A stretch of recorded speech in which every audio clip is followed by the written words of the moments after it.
বন্ধুরা, আজকে দেখা যাবে দেবা আঁখির জন্য একটা শাড়ি কিনে নিয়ে আসে। আর আঁখিকে সেটা দেয়, দিয়ে বলে, এই নাও, আমি তোমার জন্য একটা শাড়ি নিয়ে এসেছি। এরপর থেকে ওই ছাতাওয়ালা শাড়িটা যেন আর চোখের সামনে না থাকে। পল্টু সেটা দেখে খুবই আনন্দ পায়। এরপরে আঁখি দেবার হাত থেকে মুচকি হেসে শাড়িটা নিয়ে চলে যায়। তখন পল্টু বলে, কিরে, বউয়ের জন্য শাড়ি এনেছিস? খুব ভালো করছিস। হ্যাঁ হ্যাঁ, মাঝে মাঝে দিবি, এতে বউরা খুব খুশি হয়। আর দেখবি, ওরা ডায়েরিতে লিখে রাখে বড়রা কখন কি দেয়। তখন দেবা মনে মনে ভাবে, তাহলে তো ডায়েরিতে আমার কথাই লিখবে। এদিকে ছাতা বাড়িতে দেখা যায় পিয়ারকে বাড়ি ফিরে সবাইকে হাঁকাহাঁকি ডাকাডাকি করতে থাকে। তখন শুধু পিসিমণি আর বৌদিমণি বাইরে বেরোয়। তখন পিয়ারকে বলে, বাকিরা সবাই কোথায়? তখন পিসিমণি বলে, সবাই তো হসপিটালে গেছে। রাইমা বলে, মাকে দেখতে গেছে। তখন পিয়ারকে বলে, কেন, অপারেশনটা তো হচ্ছে না?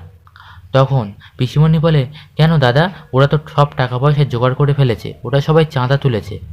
গৌরব 5 লক্ষ টাকা দিয়েছে, আর সবাই কিছু কিছু দিয়েছে, আর বাকিটা আঁকি ওর গয়না বন্ধক রেখে দিয়েছে। তখন পিয়ারকে রাইমার দিকে ফিরে বলে, গয়না কেন? গয়না তো তোমরা সরিয়েছিলে। তখন পিসিমণি বলে, না দাদা, আমি না, রাইমা, আমি ওর সঙ্গে ছিলাম। আর তাহলে বোঝো কাকে তুমি রানীর পাট দিয়েছ, ও তো সব কিছু ধেরিয়েছে। তখন পিয়ারকে আরও রেগে যায় রাইমার উপরে। এরপরে পিসিমণি বলে, দাদা, ছোট মুখে বড় কথা হয়ে যাচ্ছে। সবাই তো আঁকিকে মাথায় করে নিয়ে রাখতে পারলে বাঁচে। মনে হয় এরপর ওরা কেউ তোমাকে আর পুষবে না। আমার ভয় হচ্ছে ওরা সবাই মিলে তোমাকে না বাড়ি থেকে বার করে দেয়। তখন পিয়ারকে আরও রেগে যায়। তখন পিয়ারকে বলে, আমাকে বার করে দেবে, তার আগে আমি সবাইকে বাড়ি থেকে বার করে দেবো। এই বলে পিয়ারকে প্রত্যেকের ঘরে ঘরে তালা মেরে দেয়, দিয়ে অপেক্ষা করে। এরপরে সবাই যখন হসপিটাল থেকে ফেরে, তখন সবাইকে বলে যে, এ বাড়িতে তোমাদের আর জায়গা হবে না, আমি সবার ঘরে তালা মেরে দিয়েছি। তখন সবাই প্রশ্ন করে, কেন, কী কারণে? আতরও বলে যে, কাকুমণি, এত সময় আমরা হসপিটাল ছিলাম, এখন এসব কী হচ্ছে? তাছাড়া ঝিলিকও বলে যে, আপনাকে এ বাড়ি থেকে বার করে দেওয়ার আমাদের কে অধিকার দিয়েছে? তখন ঝিলিকের ওপর রেগে যায় পিয়ার, আর চেঁচিয়ে ওঠে, বলে, তুই কে? তুই কি আঁকি না অন্য কেউ? তখন ঝিলিক মনে মনে ভাবে, পিয়ারকে কি সব কিছু বুঝে গেল? আচ্ছা, একটু আঁকির মতন অভিনয় করি। তখন আমতা আমতা করে বলে, না, আমাকে আমার বর শিখিয়েছে যে চুপ করে না থাকতে, প্রতিবাদ করতে। এরপরে সবাই প্রশ্ন করে যে, কেন আমাদেরকে ঘরে উঠতে দেওয়া হবে না? তখন পিয়ারকে বলে, এতদিন তোমরা সবাই আমার পয়সায় খেয়েছো, তাই এখন ঋণ শোধ করার পালা।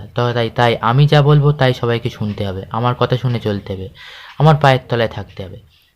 তখন সবাই, মানে গৌরব বলে যে, কেন, এ বাড়িটা তো পারিবারিক ব্যবসার টাকায় তৈরি, তাই এ বাড়ির ওপর সবার অধিকার আছে। তখন পিয়ারকে বলে, যখন এই ব্যবসাটাই নেই, তো সে ব্যবসার কথা বলে আর কি হবে? তখন ঝিলিক বলে, আমি 7 দিনের মধ্যে এই ছাতাবাড়ির ছাতা কোম্পানি আবার খুলব। কেউ আপনার পায়ের তলায় থাকবে না, বরং আপনাকে আমাদের কাছে হাত পাততে হবে। তখন পিয়ারকে উপহাস করে, বলে যে, তুই খুলবি, তুই ব্যবসার কি জানিস? তখন গৌরব বলে, ও না জানলেও আমি তো জানি, আমি ওর পাশে আছি। এরপর একে একে অর্ক, আতর, গার্গী সবাই পাশে গিয়ে দাঁড়ায়।